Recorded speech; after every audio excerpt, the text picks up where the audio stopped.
کوئی بھی شخص اس پر بات کرنے کے اوپر جرأت نہیں کرتا. پی ٹی آئی نے بھی اس کے اوپر بات نہیں کی, مولانا نے اس کے اوپر بات کر دی ہے.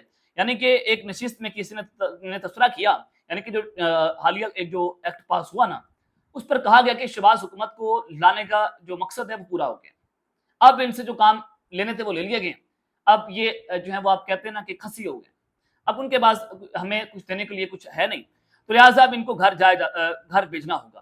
تو یہ کام جو ہے وہ شہباز حکومت سے ہی کروایا جا سکتا تھا, جو ہو گیا.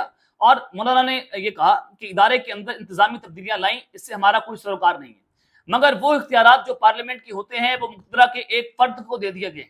پارلیمنٹ میں ایک جو ترمیم کی گئی ہے, یہ کنٹرول اور کمانڈ وفاقی حکومت کا تھا جو ایک فرد کو دیا گیا. دسمبر 1971 میں ہتھیار ڈالنے سے ایک دن پہلے جنرل جائجہ خان نے قوم سے خطاب کیا اور کہا کہ ہم گلی گلی کھیتوں اور پہاڑوں میں لڑیں گے, اور اگلے دن ہتھیار پھینک دیے. یہ بڑے بڑے بول تو اس وقت بھی سنے تھے, ملک اور عوام کو کیوں امتحان میں ڈال رہے ہو, مزے لے رہے ہو. یہ مولانا فضل الرحمان صاحب کی جانب سے بڑی سخت قسم کی جناب تقریر کی گئی ہے, لیکن بڑی ہمت کر کے انہوں نے یہ کام کیا. لیکن دوسری جانب پاکستان تحریک انصاف جو ہے وہ ڈیل کرنے کی کوششیں کر رہی ہے کہ ہم اسٹیبلشمنٹ کے ساتھ کسی بھی قسم کی کوئی ڈیل کر لیں. آج سہیل افریدی صاحب کے جو پالیسی شفٹ بیان نظر آیا آپ کو کہ وہ کہہ رہے ہیں کہ اسٹیبلشمنٹ نہیں کر رہی ہے, جو کر رہی ہے وہ حکومت کر رہی ہے. اب حکومت کا گلا پکڑنے کا پی ٹی آئی نے فیصلہ کیا اور مولانا نے اسٹیبلشمنٹ کے خلاف تبلے جنگ بجا دی. اب دیکھتے ہیں کہ سچویشن جو ہے وہ کیسے انفولڈ ہوتی ہے. لیکن آج جاتی عمرہ میں شہباز شریف اور میاں نواز شریف صاحب کی ایک اہم ترین ملاقات ہوتی ہے. رات کے جب آپ کو میں کہہ رہا ہوں کہ 8 بجے وزیر اعظم ہاؤس خالی کرنے کی خبر ہے اور پھر ٹیک اوور کی تیاریاں مکمل ہو گئی ہیں, تو یہ کیا ہے جناب. وزیر اعظم شہباز شریف اور صدر مسلم لیگ نون میاں نواز شریف کی ملاقات کی اندرونی کہانی جو ہے وہ سامنے آئی ہے, اور یہ ملاقات کی ٹائمنگز بھی بہت امپورٹنٹ ہے کہ جب عمران خان کو اسپتال لانے کا معاملہ تو انہیں عدالت کی درخواست جا چکی ہے, نمبر 2. نمبر 3 یہ کہ جو اس وقت حکومت کے لیے ماحول ہے وہ اچھا نہیں ہے, حکومت کے گرد گھیرا تنگ ہو گیا ہے, شہباز شریف نااہل ہو سکتے ہیں, حکومت کو گرایا جا سکتا ہے, اور 28ویں ترمیم کو لے کر کہا جا رہا ہے کہ ایوانی صدر خالی ہوگا, صدر پاکستان کو استعفیٰ دینا پڑے گا. حامد میر نے کہا کہ زرداری صاحب جو ہیں وہ مینٹلی طور پر تیار ہو گئے ہیں, وہ استعفیٰ دے سکتے ہیں. اب ان کی جگہ ایک اور اہم شخصیت جو ہے وہ صدر پاکستان ہوگی, اور پھر شہباز شریف صاحب جو ہیں وہ کیا وزیر اعظم رہیں گے اس دوران؟ بالکل نہیں. تو اس حوالے سے اب جناب نون لیگ نے بھی تیاریاں مکمل کر دی ہیں کہ ذرائع کے مطابق 2 گھنٹے طویل ملاقات کے ایجنڈے میں سر فہرست سپریم کورٹ کا بانی پی ٹی آئی کو ہسپتال شفٹ کرنے کا فیصلہ رہا. یہ 2-2.5 گھنٹے کی ملاقات رہی. اس میں سب سے امپورٹنٹ تھا کہ عمران خان کو سپریم کورٹ کے احکامات کی روشنی میں ہسپتال منتقل کرنے کے حوالے سے. دوسرا, ذرائع کے مطابق یہ بھی کہا گیا کہ وزیر اعظم شہباز شریف نے میاں نواز شریف کو بانی پی ٹی آئی کو شفا ہسپتال کی بجائے پمس چیک اپ کی وجوہات سے آگاہ کیا. اب کیا وجوہات ہو سکتی ہیں یہ اللہ بہتر جانتے ہیں. ملاقات کے سیاسی حکمت عملی اور قانونی آپشنز پر مشاورت کی گئی ہے, یعنی کہ حکومت پینک کی سچویشن میں ہے. یہاں سے یہ جو خبریں چل رہی ہیں اس سے نظر آتا ہے کہ اب ڈسکشنز ہو رہی ہیں کہ جناب اب کیا کر رہے ہیں.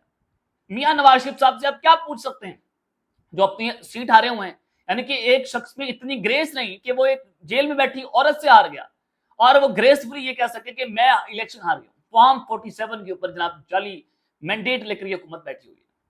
اب میاں نواز شریف سے جناب یہ مشاورتیں کر رہے ہیں کہ اب ہم نے کیا کرنا ہے, جس کی نظام کے اندر اب کوئی رسپیکٹ نہیں رہی, جو جن کے دعوے جن کے نظریہ جو ہے وہ بک چکا ہے. تو خیر انہوں نے کہا کہ پاکستان تحریک انصاف کی جانب سے توہین عدالت کی درخواست اور اس کے قانونی جواب کے حوالے سے بھی مشاورت ہوئی ہے. ذرائع کے مطابق نواز شریف نے کہا کہ پاکستان مزید کسی سیاسی اور آئینی بحران کا متحمل نہیں ہو سکتا ہے. اب یہ پوائنٹ بڑا امپورٹنٹ ہے. 28ویں ترمیم کو جوڑیں ذرا کہ نومبر میں 28ویں ترمیم آ رہی ہے. نواز شریف کہہ رہے ہیں کہ پاکستان اب اس کا متحمل نہیں ہو سکتا. 28ویں ترمیم میں کیا کچھ ہوگا میں آپ کو بتا چکا ہوں, بڑی خطرناک ترمیم ہے. خیر یہ جو ہے وہ اس وقت نواز شریف صاحب جو ہیں وہ متحرک ہیں, جناب ملاقاتیں شروع ہو گئی ہیں, جاتی عمرہ کے اندر ملاقات ہوئی ہے. اور میں آپ کو جو وزیر اعظم ہاؤس کے خالی ہونے کی خبر دینا چاہتا ہوں کہ کیا ایک تو پیپلز پارٹی کی طرف سے کوئی وزیر اعظم آ رہے ہیں, کیا بلاول بھٹو جو ہے وزیر اعظم ہاؤس پہ انٹری مارنے جا رہے ہیں. خبر یہ ہے جناب ایک بڑے عہدے پر موجود صاحب نے اپنا سرکاری گھر جو ہے وہ خالی کرنا شروع کر دیا ہے, اور سرکاری گھر سے سامان کی شفٹنگ بھی شروع کر دی ہے. جب سائفر آیا تھا نا عمران خان صاحب کے دور میں, شیخ رشید نے سب سے پہلے اپنا سرکاری گھر خالی کیا تھا.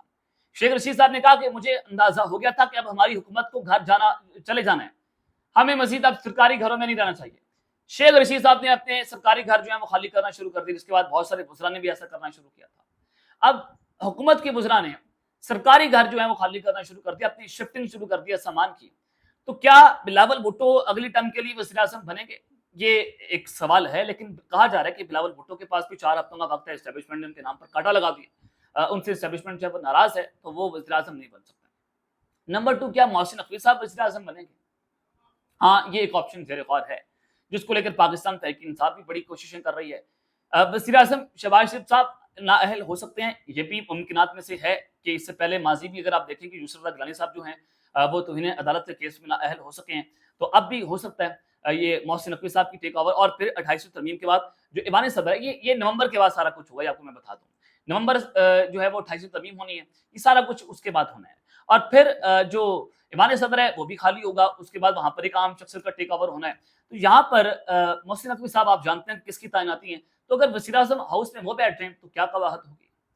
اب سامان شفٹ کرنا جناب شروع کر دیا، اب اگست ختم ہونے کو، ستمبر اکتوبر 2 مہینے باقی ہیں، اور ان 2 مہینوں میں جو کچھ ہونا ہے وہ ہونا ہے، اور انہی 2 مہینوں میں پاکستان تحریک انصاف کی ڈیل کا بھی کچا چٹا کھل جانا ہے۔ عمران خان صاحب باہر آتے ہیں یا نہیں آتے، بیرون ملک جاتے ہیں، یہ 2 مہینے پاکستان کی سیاست میں انتہائی ڈیسائسو اور فیصلہ کن ہے۔ اب دیکھتے ہیں کہ اس صورتحال کس طرف جاتی ہے، لیکن حکومت کے لیے پریشانیاں ہی پریشانیاں ہیں، راوی بڑھ گئے، ان کا چین بھی بڑھ گیا۔ اب تک لیتے ہیں، اپنا خیال رکھیے گا، اور اس چینل کا اپنے لازمی طور پر خیال رکھنا لانے کے بعد پاکستان زندہ باد۔